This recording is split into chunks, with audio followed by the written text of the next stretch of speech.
रानबोतली येथील धनराज नागतोडे यांच्या बैलांचा कोठा सतत पाऊस पडल्यामुळे अजीर्ण होऊन कोसळल्यामुळे गोठ्यात बांधलेली 4 जनावरांचा मृत्यू झाला।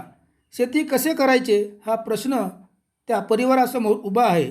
अधिकारी व लोकप्रतिनिधी यांनी भेट देऊन 4 दिवसात निधी उपलब्ध करून देऊ असे आश्वासन दिले, परंतु 15 दिवस होऊन सुद्धा कोणत्याही प्रकारचा निधी मिळाला नाही। किती दिवस झाले या घटनेला? या घटनेला झाले 10 दिवस। मग कुठले अधिकारी आले होते?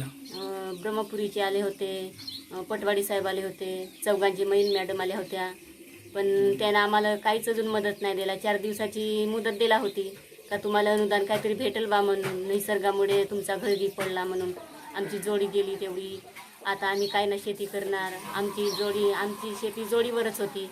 आता आम्हाला सरकारकडून काहीच मान्यता अजून भेटली नाही। 10-12 दिवस होऊन गेलं, आता आम्ही काय करायचं?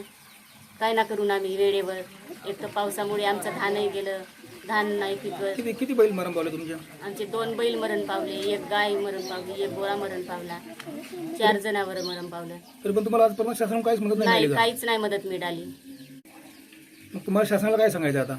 आता काय सांगायचं, आम्हाला शासनाकडून काहीतरी मदत पाहिजे। आम्ही काय ना एवढी शेतीबाडी करून आमची जोडी मेली तर आम्ही शेती काय ना करणार आहोत? आमच्या घरी काही ट्रॅक्टर थोडी आहे। हे अतिवृष्टीमुळे यांचं पोटा पडलं आहे आणि 2 बैल, 1 गाय, 1 गोरा। हे सकाळची 5 वाजेची घटना आहे। तर यांचं फार मोठं नुकसान झालं आहे। शासनाकडून यांना आर्थिक मदत मिळाली पाहिजे अशी आमची गावकऱ्यांची विनंती आहे। मी माझी व्हिडिओ पाहणाऱ्यांना अशी विनंती करतो की धनराजजी नागतोडे यांना शासनाकडून आर्थिक मदत मिळण्यासाठी दिलेल्या नंबरवर फोन करून मदत करावी। मी कृपाकर रानबोतलीवरून महाराष्ट्र राज्य इंडिया अनडसाठी।